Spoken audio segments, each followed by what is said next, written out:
Hello and welcome to EVs and Beyond. I'm Rich Edwards. Now, we are in Auckland where $900,000 will normally get you the key to a basic but pretty serviceable home. But today we're looking at something that gets you this key. Now let's go have a look at what it's attached to. So what we have behind us is the Rolls-Royce Spectre, the first electric car from that legendary bespoke coachwork automotive brand, now owned by BMW but still operating out of rural England. And what a beauty it is. Now the base price is $750,000, but this one has a few options. And you're just looking at a sticker of around $900,000. So the question is it worth it? Let's go have a look around and we'll start with the key. Now this thing is lovely. It's metal, it's got metal buttons.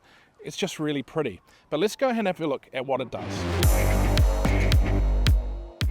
Now this seems like a little bit of a party trick, but it controls the spirit of ecstasy. If we unlock the car, there she appears from her hidey place where she's safe from all the riffraff when the car is parked up. Now this is actually a new spirit of ecstasy. They've redesigned it more closely to the traditional original look of the emblem. It's a little smaller too, down from about 100 mil down to 80 mils, but this is going to be what we're going to see on Rolls Royces from here on in. Now she hides a little bit of a secret. There's no frunk under there, just lots of plastic covers. Wasted opportunity for a place to put golf bags. Now, we have this big stainless steel Rolls-Royce grille there, of course. It is steel, it's not plastic like on so many cars. And the headlights, they're these big vertical units. They look a little bit like the BMW i7. Now, I know this car shares a few technologies with the BMW i7, but I've been assured they are very different vehicles. Now, if we come around the side of the car, the first thing you'll notice is the wheels. They are massive. 23-inch wheels with big Pirelli tires on them. I think they're the biggest wheels I have seen on a passenger car. I've only ever really seen bigger wheels on giant American trucks. They are just huge. Now you've got this lovely Rolls-Royce badge and side light here. And then you have the doors. Now we'll look at those more in a second, but this is a two-door. It's a massive, big, long door. You've got these huge windows, these huge real metal trims down the side. So how big is this vehicle? It's just under 5.5 meters long, which means that it's well and truly longer than things like a Ford Ranger, some really big vehicles. This thing is large. The wheelbase, over 3.2 meters, meaning that even though it is that two-door, there is a lot of interior space that we'll look at a little bit later. Now, down the back here, we have the charging port, CCS Type 2. Now, charging is 11 kilowatt AC and 205 kilowatt DC, so super handy. And one thing I've been talking about liking a lot lately, there's a release button in there for the charging port. Now, I think the back of this car is just a thing of beauty. I mean, you've got this amazing roofline that comes down here, really smooth through this huge rear window and into the tailgate. You've got these lights here, which are a real hint to Rolls-Royces going back for many decades. They do have that kind of little pod look you've seen on previous cars. So the boot itself is absolutely massive, electrically opened of course. But back here, it just goes in so far. You've got room for at least a few decent sized suitcases, which means if 4 of you go away for the weekend, you've got plenty of luggage space. And underneath the floor here, you've got extra space for your charging cables and a lovely Rolls-Royce branded bag, of course. And even here, the carpet. Right through the car, and we'll talk about this again. In the boot, it's just this lovely, light, fluffy carpet. This is an exceptional boot. And it really is something that's a bit strange in the space. Normally cars of this value are supercars. They have pretty much no luggage space. This actually makes this car really practical. I took my family away, so 3 adults and 1 child, and we had plenty of space. Anyway, let's go have a look at the interior. So, how do we get inside to look inside? Well, as people know, Rolls-Royce generally use what they call suicide doors. I'm sure there's a better name for them. You basically go and pull it open and it opens backwards. It's all very smooth, very light, very well weighted. You jump in here. Now, if it has been raining, you do have a Rolls-Royce umbrella that you can use and put back there. But normally what you do is just put your foot on the brake and the door will close for you. So the interior of the Rolls-Royce Spectre, like any Rolls-Royce, really is an experience. And let's talk about how you get to this point. So if you do go and buy a new Rolls-Royce, you will sit down either in New Zealand, or I believe you can go to Goodwood to do this, at the Royce Atelier, and go through and spend a serious amount of time picking your leathers and your finishes and everything you want through the car, right down to the paint and things like options. Like in this car, we have a ceiling with fiber optic stars and shooting stars at that. There's all sorts of crazy things you can choose. Now with this car of us, they've gone with this really interesting purple color scheme. I kind of like it. It's really eye-catching, and we've had so many people come up and talk to us about the car, but particularly the color. Now if we go through here, we've got two big screens here. Pretty typical. They've got all the basic information, but nothing over the top. It really is designed to be quite simple and easy to use. It is based on the BMW system and very similar, but also more refined, simplified, bespoke, right down to the voice. It's a bit of a plummy English voice. And the chimes, they're just a little lighter, a little more classy. It is very nice. And some of these classier touches extend through the vehicle. I mean, obviously we've got real wood here. There's no plastic in this car. These vents, normally this kind of stuff would be, metallized plastic. Well, it's not. This is genuine stainless steel, I believe, that, makes a ting when you hit it.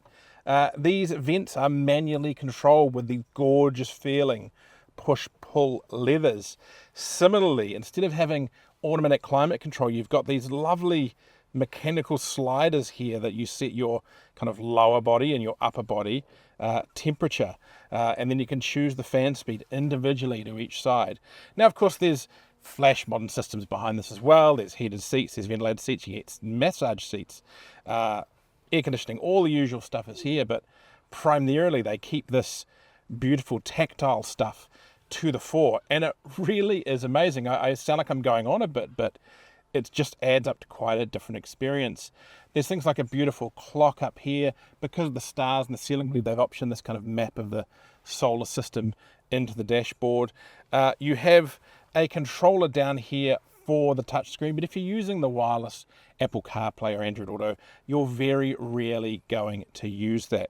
Now, one thing you do get in this screen, which is of course is very important with a car of this size, is a fantastic 360-degree camera and various parking sensors. You also get BMW's system where if you go into a tight car park or a tricky car park, you can use the parking control to automatically reverse you or drive you back out of that parking situation. So a really nice touch. Now, there are grills on the doors for the bespoke audio system. That seems to be the brand. It's Bespoke Audio. I don't know the exact spec on speakers, but this thing is fantastic. Even with a little bit of tay-tay, it still sounds like you're sitting in a concert hall. It is spectacular. Now the seats themselves, they are incredibly comfortable. And let's talk a little bit about Rolls-Royce leather. And I know there's a few myths around these cars, but this one seems to be pretty verified. There are, I believe, 12 to 13 hides in these cars. The hides come from cows that are used for meats. There's no wastage there, but they are specifically bulls. So when I was saying cows, I was incorrect. They are bulls, and they come from the northern parts of Europe. And the reason for that is that they have no mosquitoes up there, so they don't get little marks in the hides, and that goes the same reason as to why they're bulls rather than cows. Girl cows get stretch marks, boy cows don't. Going over to the steering wheel, it's quite big, chunky and large, again coated in just beautiful leather. Big Rolls-Royce logo in the middle, and just simple metal, actual metal buttons. You've got a few buttons there for the adaptive cruise control. There's no big lane keeping buttons or anything like that. It kind of works out the mode itself through the mode button and what it's seeing out on the road, and controls just basic for the steering wheel and the voice control. And if we touch that, you get a classier form of chime, as we mentioned, in this car. Try again. Okay, so I've tried the front and it is fantastic. Now I should do what I very rarely do in these videos and jump in the back. Right, so you pull that forward, the seat slides up for you, and then you make a nice, elegant sideways entrance. Now, I'm not going to say it's massively spacious back here, but it is surprisingly comfortable. You've also got opening and closing windows. You've got your own special slider controls here for your heat and the fan. Again, heated seats. Again, the lovely push-pull mechanical vents. Big armrest. Storage under here with USB sockets. And you've got a better view of the stars back here. As the driver, you kind of can't experience all of the cool things that the Rolls-Royce has to offer. So yeah, surprisingly comfortable. And I'll put a little shot up. You can get a car seat in here. I've tried and it works. There's ISOFIX. Right, so we are now driving the Rolls-Royce Spectre. Now let's run through a few numbers. It has 2 electric motors. They are BMW eDrive units. Total combined output of 430 kilowatts and 900 newton meters. But it doesn't feel like it. There's plenty of power on offer, but it's more just about, you know, an urgency. It doesn't feel like you're in a supercar. It just feels quick, and like no matter what you want to do, there's always going to be the power. It's a 4.5 second 0 to 100, so good, but not amazing. But it is just a lovely car for wafting along. We spent all weekend driving with 3-4 people in their luggage on board, and it was just beautifully comfortable whenever you wanted to overtake, clean enough power to overtake. And the ride is just sublime. And that comes from 2 aspects. One is obviously good tuning by the BMW and Rolls-Royce engineers of the suspension in this. But the other factor is that it actually uses a smart system with the air suspension to look ahead and even use, I think, GPS data of what's ahead on the road and adapt the suspension to account for that. So it will actually adjust things. Say you've got a big bump coming up, it'll adjust the suspension to prepare for that bump. So for example, we're about to go over this kind of speed hump here, and might I suggest soften and then firm up the front suspension just to smooth it out just a little bit. It's so relaxing. It's also incredibly quiet, almost eerily quiet. And obviously it's acoustic glass, lots of padding, all the leather, all those sorts of things. So it just feels like you're in a recording studio. In fact, I'd love to record an album in here if I was a musician, and I've no doubt that perhaps there's a few rock stars out there that might do a little bit of recording inside their Rolls Royces, because they are just so quiet. It's eerie at times, though. Yeah, we're here on some rough Auckland Central roads and we are getting a little bit of noise. Now, yes, the car is big, but it doesn't really feel it, and one of the things that helps that is 4-wheel steering. Quite aggressive 4-wheel steering. You know, going around car parks, while this thing is huge, it's actually quite good at getting tight and around corners, and that works as well when you're reversing. Those great cameras that we've seen before as well. As I mentioned earlier, there's nothing particularly standout about the driver assistance features in this car. There's a reasonable suite, but they're hidden. They're there to help you, but not to take over from you. While Rolls-Royces were traditionally chauffeur-driven, the Spectre, as well as a lot of other modern Rolls-Royces, particularly the smaller ones, are more about the user, the owner driving them now. So, you know, they've got to make sure that they're having an experience that is befitting of this kind of car. And yeah, this is it. I can't speak highly enough of how well this car drives. And as the sun sets somewhere over there, so does our video and the time that we've spent with the Rolls-Royce Spectre. Now, I'm not going to sit here and say that this thing is the best car in the world and fantastic value and all those sorts of things.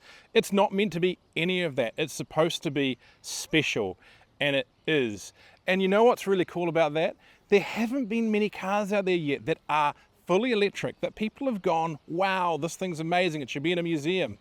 This is one of those cars. It really is magic, it really is beautiful, and it's great that we can enjoy cars once they've gone to electric. Anyway, thanks for watching. Don't forget, like, subscribe, and we'll be back soon with some more affordable cars on EVs and Beyond.